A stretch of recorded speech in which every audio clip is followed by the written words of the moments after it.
ప్రభునామంలో మీ అందరికీ ప్రేమ వందనాలు.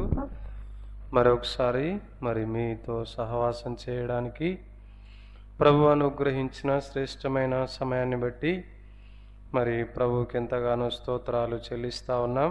ఈ రాత్రి వేళ కొద్ది నిమిషాలు కొన్ని మాటలు దైవ గ్రంథంలో నుండి చదువుకుందాం. 146వ కీర్తన 5వ వచనాన్ని చదువుకుందాం. 146వ కీర్తన 5వ వచనాన్ని చదువుకుందాం. ఎవనికి యాకోబు దేవుడు సహాయుడగునో, ఎవడు తన దేవుడైన యెహోవా మీద ఆశ పెట్టుకొనునో వాడు ధన్యుడు.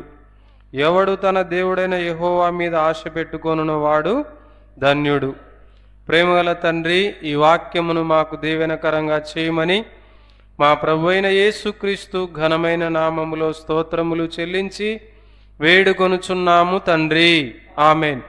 ప్రభునందు ప్రియులారా, ఈ రాత్రి వేళ ఎవరి మీద మనం ఆశ పెట్టుకోవాలి, దేని మీద ఆశ పెట్టుకోవాలనే మాటలు 3 మాటలు జ్ఞాపకం చేసుకుందాం.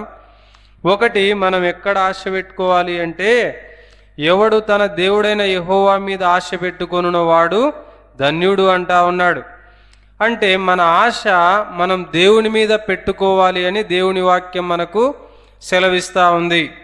ఎందుకు మన ఆశ దేవుని మీద మనం పెట్టుకోవాలి అంటే, 107వ కీర్తన 9వ వచనంలో జవాబు దేవుడిలాగు సెలవిస్తా ఉన్నాడు.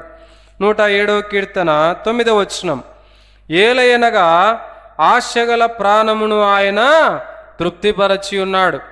మన ఆశను నెరవేర్చేవాడు ఆయనే గనుక మన ఆశలన్నీ కూడా మనం ఆయన మీదనే పెట్టుకోవాలని దేవుడు సెలవిస్తా ఉన్నాడు. 145వ కీర్తన 19వ వచనంలో కూడా ఇలాగూ రాయబడి ఉన్నది, తన యందు భయభక్తులు గల వారి కోరిక ఆయన నెరవేర్చును. మన ఆశలను నెరవేర్చేవాడు ఆయనే, మన కోరికలను నెరవేర్చేవాడు ఆయనే. కాబట్టి మన ఆశలను మనం ఎవరి మీద పెట్టుకోవాలి అంటే దేవుని మీద మాత్రమే పెట్టుకోవాలి అని దేవుని వాక్యం మనకు సెలవిస్తూ ఉంది. చూడండి, దైవ గ్రంథంలో కొందరు ఆశ కలిగి ఉన్నారు.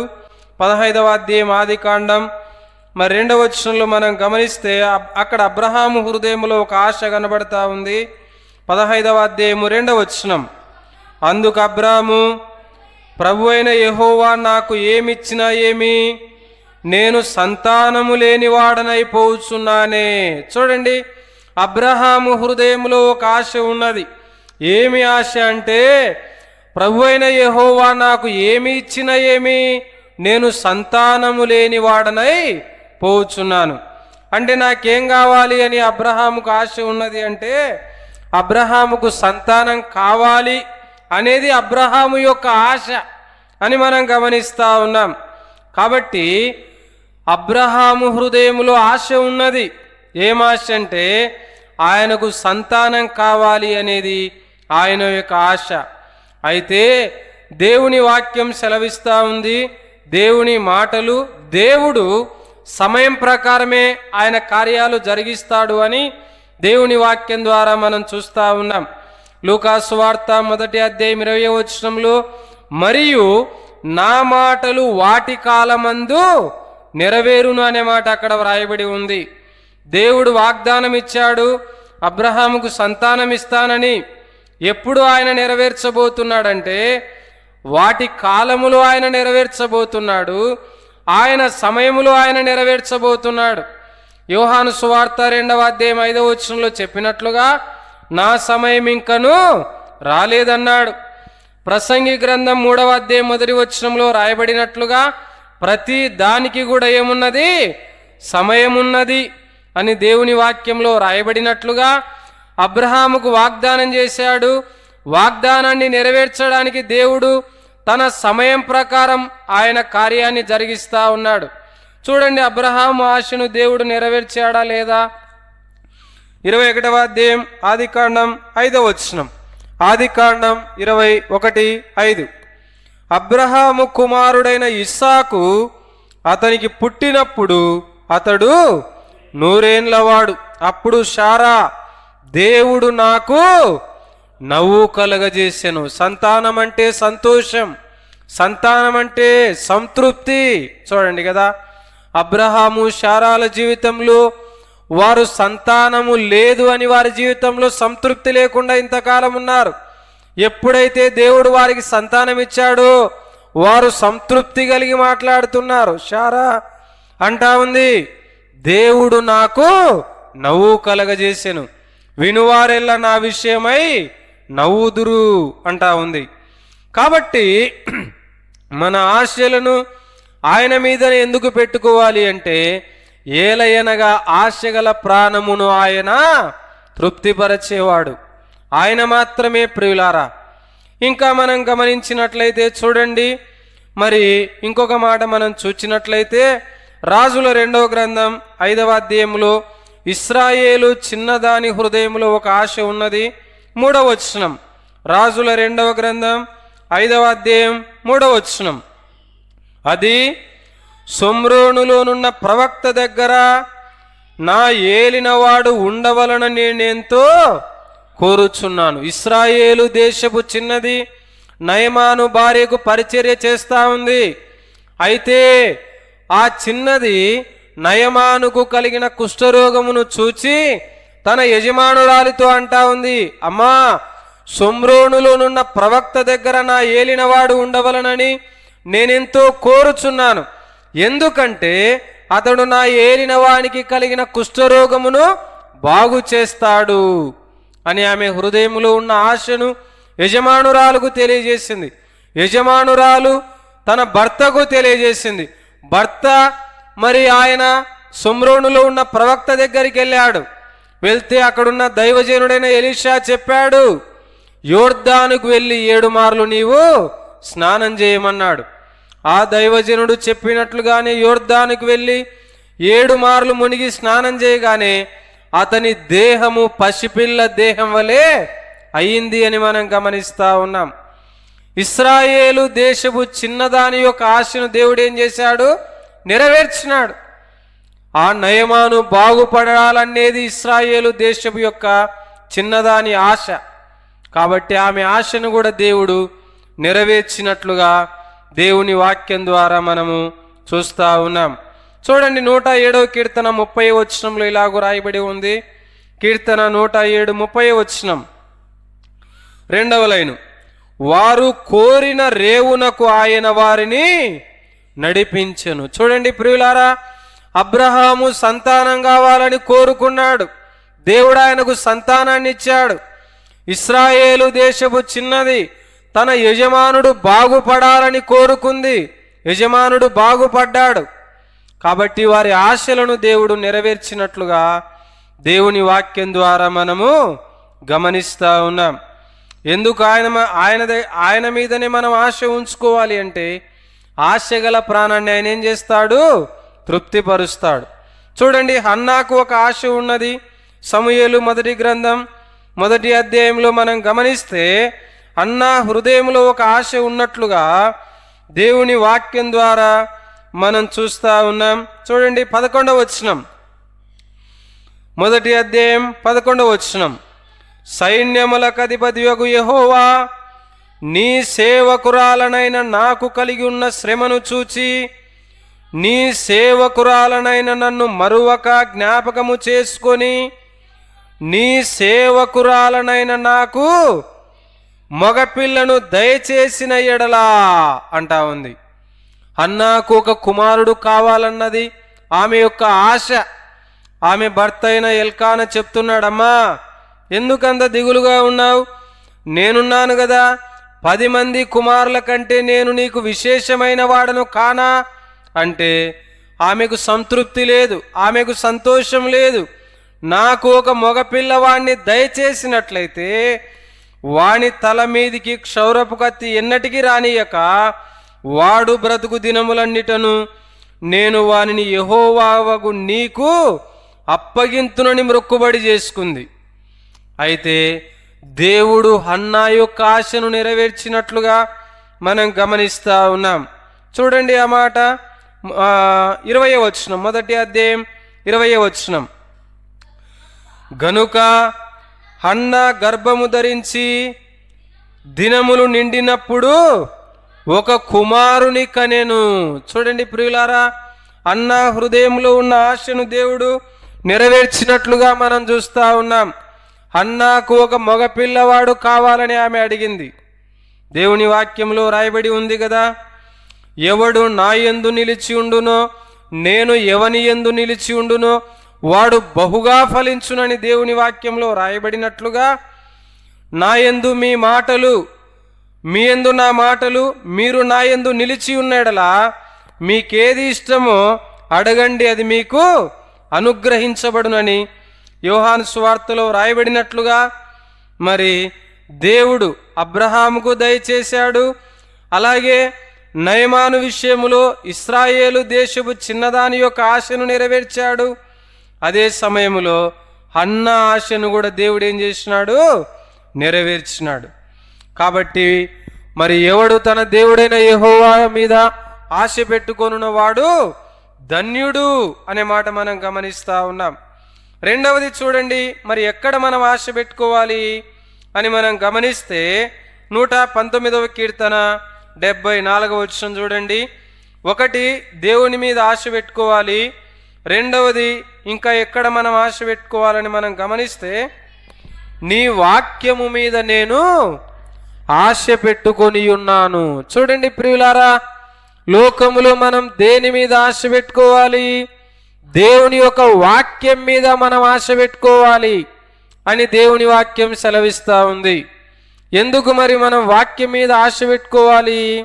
వాక్యం వల్ల మనకు లాభాలేమి, వాక్యం వల్ల మనకు ఉపయోగమేమి అంటే దేవుని వాక్యం ఇలాగూ సెలవిస్తూ ఉంది. చూడండి 119వ కీర్తన 50వ వచనములో దేవుని వాక్యం ఇలాగూ సెలవిస్తూ ఉంది. నీ వాక్యము నన్ను బ్రతికించి ఉన్నది.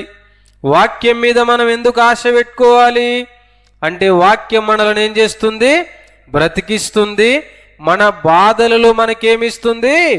నెమ్మదినిస్తుంది అని దేవుని వాక్యం ద్వారా మనం చూస్తున్నాం. మన డబ్బు మనలను బ్రతికించలేదు, మనకున్న హోదా మనలను బ్రతికించలేదు, మనకున్న పేరు ప్రఖ్యాతులు మనలను బ్రతికించలేవు, మనకున్న ఏది కూడా మనలను బ్రతికించలేదు. కానీ దేవుని యొక్క వాక్యం మాత్రం మనలను ఏం చేస్తుంది? బ్రతికిస్తుంది అని దేవుని వాక్యం సెలవిస్తూ ఉంది.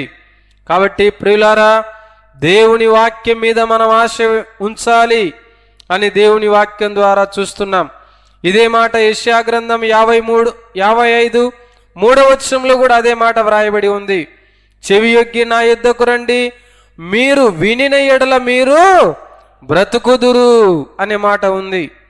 దేవుని వాక్యం వింటే మనం బ్రతుకుతాం ప్రియులారా. వాక్యం మనలను బ్రతికించేది అని దేవుని యొక్క వాక్యం ద్వారా మనము చూస్తూ ఉన్నాం. ఇంకా మరి మత్తయి సువార్త 4వ అధ్యాయం 4వ వచనంలో ప్రభు అయిన యేసుక్రీస్తు వారు అపవాది చేత శోధింపబడే సమయములో అపవాదితో ఒక మాట ప్రభు చెప్తా ఉన్నాడు. నీవు దేవుని కుమారుడవైతే ఈ రాళ్ళు రొట్టెలగునట్లు ఆజ్ఞాపించుము అని అపవాది ప్రభుతో చెప్పగా ప్రభు ఇలాగంటున్నాడు, మనుషుడు రొట్టె వలన మాత్రము కాదు గాని దేవుని నోట నుండి వచ్చు ప్రతి మాట వలన జీవిస్తాడు అని దేవుని వాక్యం సెలవిస్తూ ఉంది. దేవుని వాక్యం మనలను బ్రతికిస్తుంది, దేవుని వాక్యం మనలను జీవింపజేస్తుంది. కాబట్టి దేవుని యొక్క వాక్యం మీద మనం ఏం చేయాలి? ఆశ పెట్టుకోవాలి అని దేవుని వాక్యం ద్వారా మనం చూస్తూ ఉన్నాం. అంత మాత్రమే కాకుండా చూడండి 107వ కీర్తన 20వ వచనం దేవుని వాక్యం మనలను ఏం చేస్తుంది? చూడండి 107 20వ వచనం 20వ వచనం 107 20. ఆయన తన వాక్కును పంపి వారిని బాగు చేసెను. వాక్కు ఏం చేస్తుంది? దేవుని యొక్క వాక్యం బాగు చేస్తుంది. చూడండి ప్రియులారా, ఇశ్రాయేలు దేశపు చిన్నది నయమాను భార్యకు చెప్పింది, అమ్మా షోమ్రోనులోనున్న ప్రవక్త దగ్గరికి నా ఏలినవాడు వెళ్ళినట్లయితే అతడేమవుతాడు? బాగుపడతాడు. అక్కడున్న ప్రవక్త నా ఏలిన వానికి కలిగిన కుష్ఠరోగమును బాగు చేస్తాడు అని చెప్పింది. ఆ యొక్క నయమాను వెళ్ళాడు, బాగుపడ్డాడు ప్రియులారా. కాబట్టి దేవుని వాక్యం ఏం చేస్తుందంటే బాగు చేస్తుంది, చెడిపోయిన జీవితాలను బాగు చేస్తుంది, పడిపోయిన కుటుంబాలను బాగు చేస్తుంది, నిరాశ నిస్పృహలో ఉన్నవారిని దేవుని వాక్యం సేదతీరుస్తుంది అని దేవుని యొక్క వాక్యం ద్వారా మనం గమనిస్తూ ఉన్నాం. అంత మాత్రమే కాకుండా ఈ లోకములో దేవుని కొరకు నమ్మకమైన సాక్షులుగా మనం జీవించాలి అంటే చూడండి, దేవుని వాక్యం మనకేం చేస్తుందో.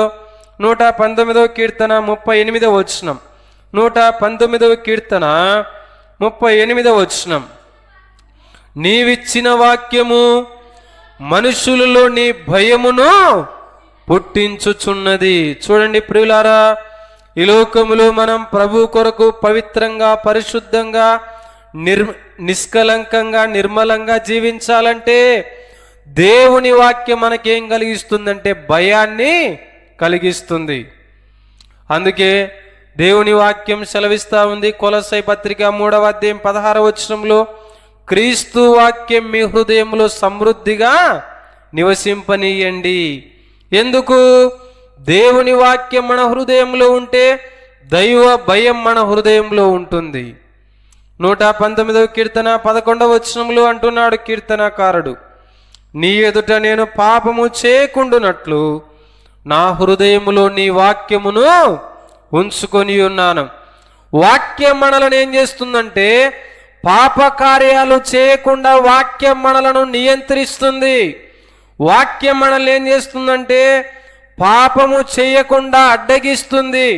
వాక్యం మనల్ని ఏం చేస్తుందంటే నడిపిస్తుంది అని దేవుని వాక్యం సెలవిస్తూ ఉంది కదా. చూడండి, బీపీ మాత్ర వేసుకుంటే బీపీని ఎలాగూ కంట్రోల్ చేస్తుందో వాక్యం మన హృదయంలో ఉంటే వాక్యం మన ప్రవర్తనను ఏం చేస్తుంది? కంట్రోల్ చేస్తుంది. షుగర్ ట్యాబ్లెట్ వేసుకుంటే షుగర్ను ఎలాగూ కంట్రోల్ చేస్తుందో వాక్యం మన హృదయంలో ఉంటే మనము చెయ్యరాని కార్యాలు చేయకుండా దేవుని వాక్యం మనలను నియంత్రిస్తుంది. యోసేపును పాపం చేయడానికి ఆయన చాలా ఒత్తిడికి గురయ్యాడు, కానీ ఆయన పాపం చేయకుండా పారిపోయాడు. కారణం ఏంటి? ఆయన హృదయంలో దైవ భయం ఉన్నది. ఆదికాండం 42వ అధ్యాయం 18వ వచనంలో చెప్పాడు, నేను దేవునికి భయపడువాడను, నేను దేవునికి భయపడువాడను అన్నాడు. అమ్నోనుకు అవకాశం రాలేదు, అమ్నోనే అవకాశాన్ని కల్పించుకున్నాడు, పాపం చేశాడు. కారణం ఏంటి? అమ్నోను హృదయంలో దైవ భయము లేదు. కాబట్టి ప్రియులారా, ఒకటి దేవుని మీద మనం ఆశ ఉంచాలి, రెండవది దేవుని యొక్క వాక్యం మీద మనము ఆశ ఉంచాలి అని దేవుని వాక్యం ద్వారా మనము చూస్తూ ఉన్నాం. ఇంకా మనం చూచినట్లయితే మరి ఆ దేవుని వాక్యం జుంటితేనే దారల కంటే మధురమైనది. కాబట్టి ఈ లోకములో మనం జీవించడానికి చాలా మధురమైనది, బలమైనది అని యెజ్కేలు గ్రంథం 3వ అధ్యాయంలో మనం చూస్తాం. ఆహారముగా దేవుని వాక్యాన్ని దేవుడు మనకిచ్చాడు. ఈ లోకములో మనం సేదతీరడానికి ఆయన వాక్యాన్ని మనకిచ్చాడు ప్రియులారా. కాబట్టి ఆయన వాక్యం మీద ఆశ ఉంచాలి. మూడవది చూడండి, ఎక్కడ మనం ఆశ ఉంచాలి అంటే 84వ కీర్తన మరి మనం గమనిస్తే ఇలాగూ రాయబడి ఉన్నది. 2వ వచనం 84వ కీర్తన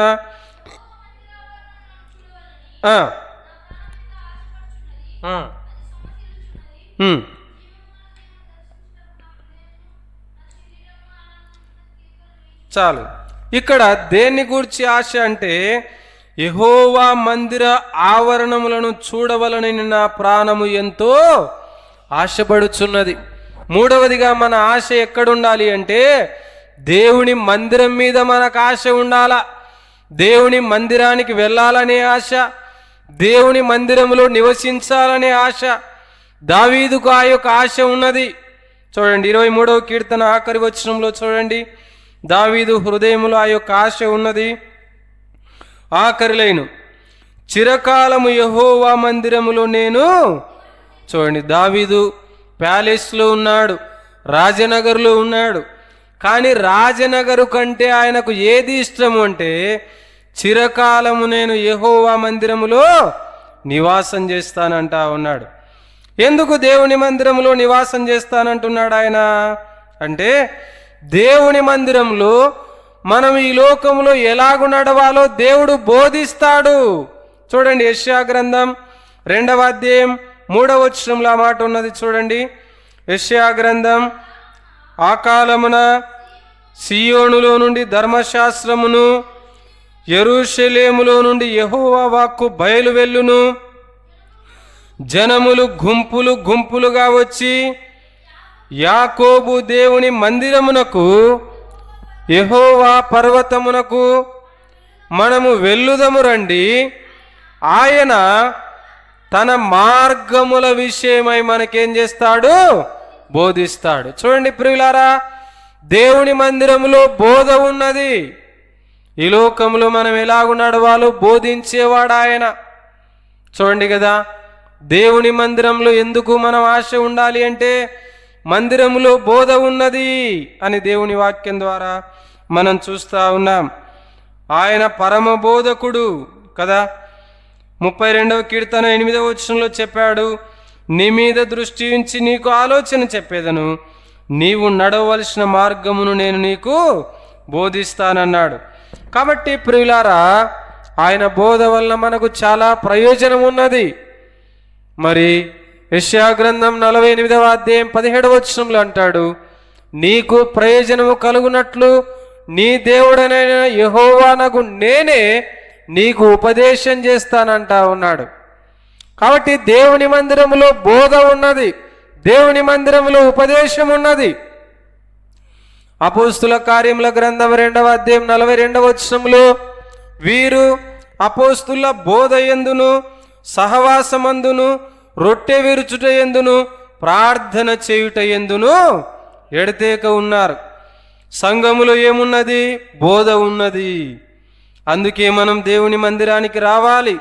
దేవుని మందిరం పట్ల మనం ఆశ కలిగి ఉండాలని దేవుని వాక్యం ద్వారా మనం చూస్తూ ఉన్నాం. 65వ కీర్తన 4వ వచనంలో చూడండి, మందిరములో ఏమున్నదో. 65వ కీర్తన 4వ వచనం. కీర్తన 65:4, నీ ఆవరణములో నివసించున్నట్లు నీవు ఏర్పరచుకొని చేర్చుకొనివాడు ధన్యుడు. నీ పరిశుద్ధాలయము చేత, నీ మందిరములోని మేలు చేత మేము తృప్తి పొందేదము. మందిరములో ఏమున్నది? మేలున్నది. మేలుల ద్వారా తృప్తిపరచేవాడు. మేలుతో నా హృదయం తృప్తిపరచినావు, రక్షణ పాత్రనిచ్చి నిన్ను స్తుతింతును. ఇశ్రాయేలు దేవుడా నా రక్షకా, స్తుతింతును నీ నామమును. ఊహింపలేని మేలులతో నింపిన నా యేసయ్యా, నీకు నా వందనం. కాబట్టి మందిరములు ఏమున్నదంటే మేలు ఉన్నది. ఏ మేలు అంటే, మరి సమయభావాన్ని బట్టి నేను త్వరగా చెప్తా ఉన్నాను. యోబు గ్రంథం 11వ అధ్యాయం 5వ వచనంలో ఇలాగ రాయబడి ఉంది, దేవుడు నీతో మాటలాడిన మేలు అని వ్రాయబడి ఉంది. దేవుని సన్నిధికి వస్తే దేవుని వాక్యం ద్వారా ఆయన మనతో ఏం చేస్తాడు? మాట్లాడతాడు. మనం ఆరాధించే దేవుడు, మనం పూజించే దేవుడు, మనం సేవించే దేవుడు ఎలాంటి వాడంటే మాట్లాడే దేవుడు. కాబట్టి ప్రియులారా, దేవుని మందిరం మీద మనం ఆశ కలిగి ఉండాలి అని దేవుని వాక్యం ద్వారా మనం చూస్తూ ఉన్నాం. సమూయేలు మొదటి గ్రంథం 2వ అధ్యాయం 21వ వచనం. దేవుని మందిరములో ఏమున్నది చూడండి, 2వ అధ్యాయం 21వ వచనం. సమూయేలు మొదటి గ్రంథం, యెహోవా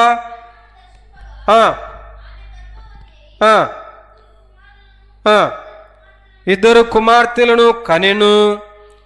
అయితే బాలుడగు సమూయేలు యెహోవా సన్నిధిని ఉండి ఎదుగుచుండెను. దేవుని సన్నిధిలో ఏమున్నదంటే ఎదుగుదల ఉన్నది, ఆత్మీయంగా ఎదుగుదల ఉన్నది. ప్రియులారా, మందిర సహవాసం లేని వారికి ఎదుగుదల లేదు, సంఘంతో సహవాసం లేని వారికి ఎదుగుదల లేదు. అయితే బాలుడగు సమూయేలు యెహోవా సన్నిధిని ఉండి ఎదుగుచుండెను అని వ్రాయబడి ఉంది. బాలుడైన సమూయేలు షిలోహు మందిరంలోనికి ప్రవేశించినప్పుడు పాలు విడిచిన బాలుడుగా మనం గమనిస్తాం. 2వ అధ్యాయం 11వ వచనంలో బాలుడైన సమూయేలు ఏలి ఎదుట యెహోవాకు పరిచర్య చేస్తా ఉన్నాడు. 3వ అధ్యాయం 19-20 వచనాలను మనం గమనిస్తే సమూయేలు పెద్దవాడు కాగా సమూయేలు యెహోవాకు ప్రవక్తగా స్థిరపడెనని దాను మొదలుకొని బేర్షెబా వరకు అందరూ తెలుసుకొనిరి అని వ్రాయబడి ఉంది. సమూయేలు పసివాడుగా దేవాలయానికి వచ్చాడు, ప్రవక్త అయిపోయినాడు. చూడండి, అంచెలంచెలుగా ఆయన ఎదుగుతా ఉన్నాడు. కారణం ఏంటి? సీక్రెట్ ఒకటే అక్కడ వ్రాయబడి ఉంది. బాలుడైన సమూయేలు యెహోవా సన్నిధిని ఉండి ఎదుగుచుండెను అనే మాట మనం చూస్తూ ఉన్నాం. దేవుని సన్నిధిలో ఎదుగుదల ఉన్నది ప్రియులారా, వాక్యములు ఎదుగుదల. పేతురు రాసిన మొదటి పత్రిక 2వ అధ్యాయం 1వ వచనంలో అంటున్నాడు కదా, రక్షణ విషయములో ఎదుగు నిమిత్తము ఆ పాలను అపేక్షించండి అంటా ఉన్నాడు. కాబట్టి మందిరములో ఎదుగుదల ఉన్నది. ఇంకో మాట చూడండి, 52వ కీర్తన 8వ వచనం, కీర్తన 52:8, నేనైతే దేవుని మందిరములో పచ్చని ఒలీవ చెట్టు వలె ఉన్నాను. చూడండి ప్రియులారా, మందిరంలో ఉన్నవారు ఎలాగుంటారంటే పచ్చగా ఉంటారు, సారము కలిగి పచ్చగా ఉంటారు. వాక్య సారం, ప్రార్థన సారం, పాటల సారం, సహవాస సారం కలిగి ఉంటారు. దేవుని మందిరంలో లేని వారికి వాక్య సారం లేదు, సహవాస సారం లేదు, ప్రార్థన సారం లేదు, పాటల సారం కూడా లేదు. నేనైతే దేవుని మందిరంలో పచ్చని ఒలీవ చెట్టు వలె ఉన్నాను అంటా ఉన్నాడు. దేవుని మందిరంలో సారం ఉన్నది.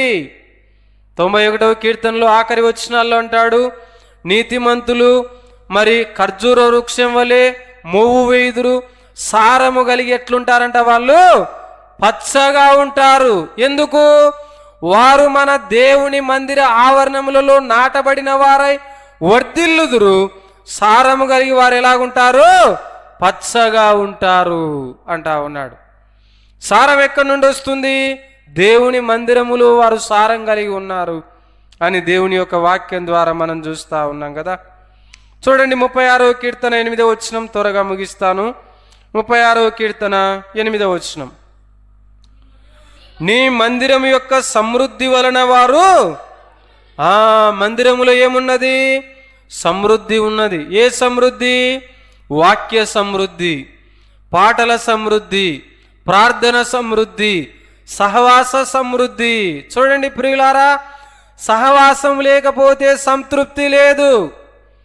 చూడండి, నీ మందిరం యొక్క సమృద్ధి వలన వారు సంతృప్తి నొందుచున్నారు అని వ్రాయబడి ఉంది కదా.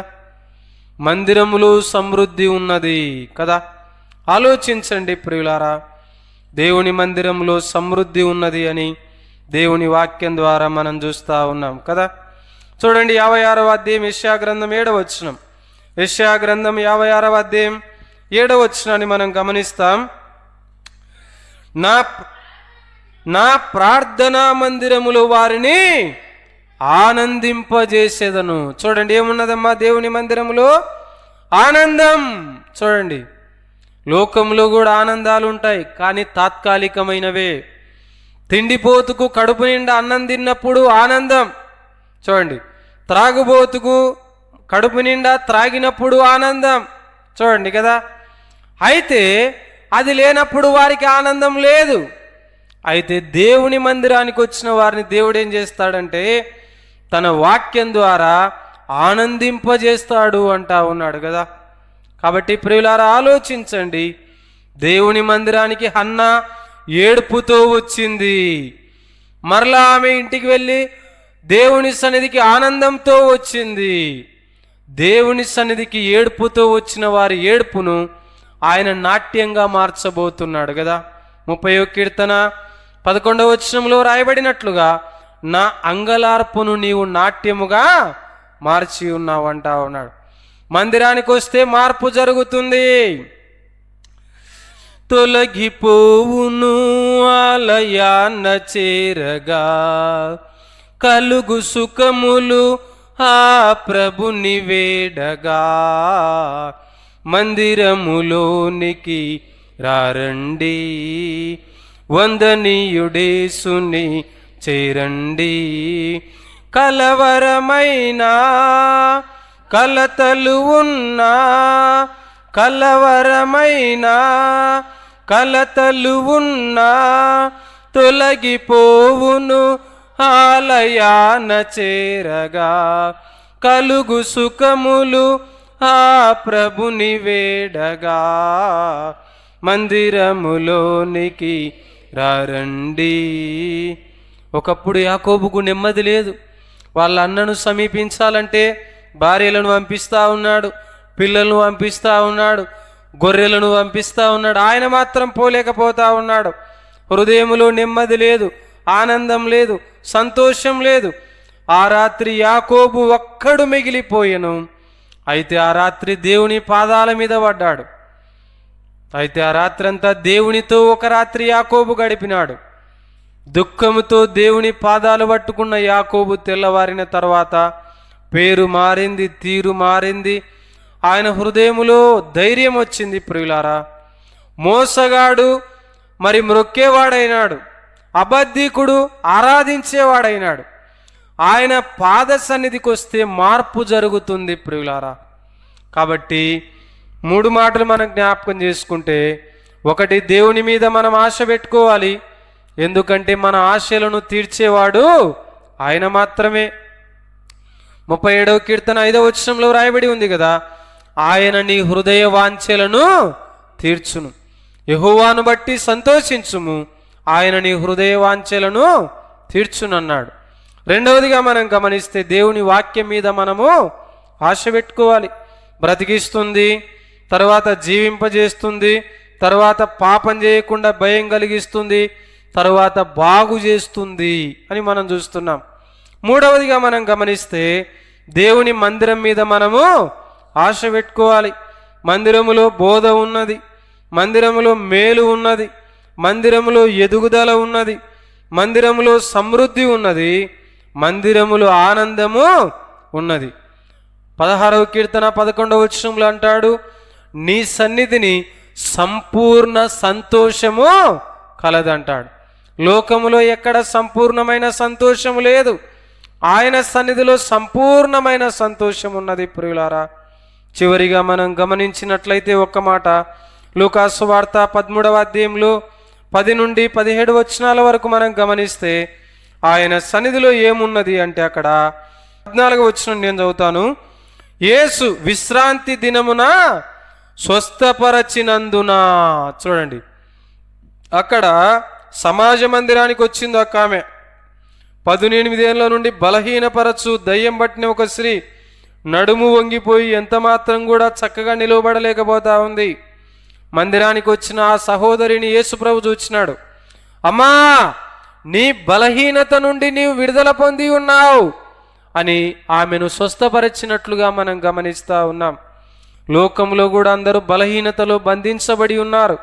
యెషయా గ్రంథం 1వ అధ్యాయం 6వ వచనంలో రాయబడినట్లుగా ప్రతివాడు అరకాలు మొదలుకొని నడినెత్తి వరకు వ్యాధి కలిగి ఉన్నాడు. ఆ వ్యాధి పాపరోగం. ఆ పాపరోగము నుండి స్వస్థత పొందాలంటే పరమ వైద్యుడైన యేసుప్రభు దగ్గరికి రావాలి. ఆ పాపరోగము నుండి విడుదల ఎలా కలుగుతుందంటే, కలువరి శిలువలో ప్రపంచ మానవాళి కొరకు ప్రభువైన యేసుక్రీస్తు కలువరి శిలువలో చిందించిన రక్తం ద్వారానే స్వస్థత ప్రియులారా. యోహాను 1వ పత్రిక 1వ అధ్యాయం 7వ వచనంలో రాయబడినట్లుగా యేసు రక్తం ప్రతి పాపము నుండి మనలను కడిగి పవిత్రపరచునని వ్రాయబడి ఉంది. ఇంకా ఎవరైనా ప్రభువునందు విశ్వాసం ఉంచకపోతే ఈ రాత్రైనా ప్రభువునందు విశ్వాసం ఉంచండి, పాప క్షమాపణ పొందండి, పరలోక రాజ్యానికి వారస్తులు కండి. ప్రభువును నమ్మకుండా చనిపోతే ఆరని అగ్నిగుండం ఉన్నది. అక్కడ చాలా వేదన, బాధ, ఏతన పడే స్థలం. ఆ స్థలము నుండి తప్పించేవారెవరు లేరు. ప్రభు అయిన యేసుక్రీస్తు వారు మాత్రమే తప్పించగలరు. ప్రియులారా, కీర్తన 68వ అధ్యాయం 20వ వచనంలో ఇలాగూ రాయబడి ఉంది, మరణము తప్పించుట ప్రభు అయిన యెహోవా వశం. అది ఎవరి వశములో లేదు మా ప్రియులారా, ఆయన వశంలో మాత్రమే ఉన్నది. ఒకటి, దేవుని మీద ఆశ పెట్టుకోవాలి. రెండవది, దేవుని యొక్క వాక్యం మీద ఆశ పెట్టుకోవాలి. మూడవది, దేవుని మందిరం మీద ఆశ పెట్టుకోవాలి. కాబట్టి ఇలాగ మన ఆశ వీటి మీద ఉంచి, దేవుని మీద ఉంచి, ఆయన ద్వారా మరి మనం ఆశగల ప్రాణాన్ని తృప్తిపరిచేవాడు ఆయనే. కాబట్టి మరి ఆయన ద్వారా తృప్తికరమైన జీవితాన్ని జీవించి ప్రభు నామానికి మహిమకరంగా ఈ లోకంలో మనం జీవించుదుముగాక. దేవుడు తన వాక్యం దీవించునుగాక.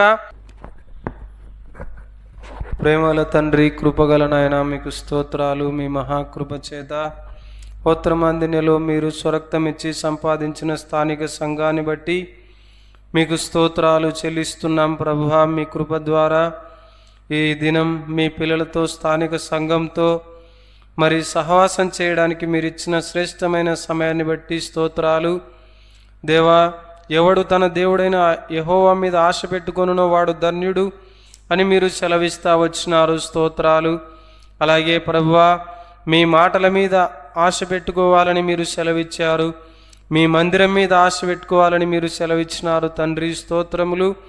మేము అలాగూ మీ వాక్యం పట్ల, మీ మందిరం పట్ల ఆశ కలిగి ఈ లోకంలో మీ ద్వారా తృప్తికరమైన జీవితాన్ని జీవించి మీ నామానికి మహిమ తెచ్చేవారిగా మమ్మను చేయండి.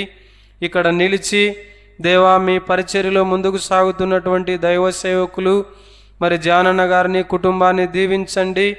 మరి సంఘ పెద్దలను దీవించండి.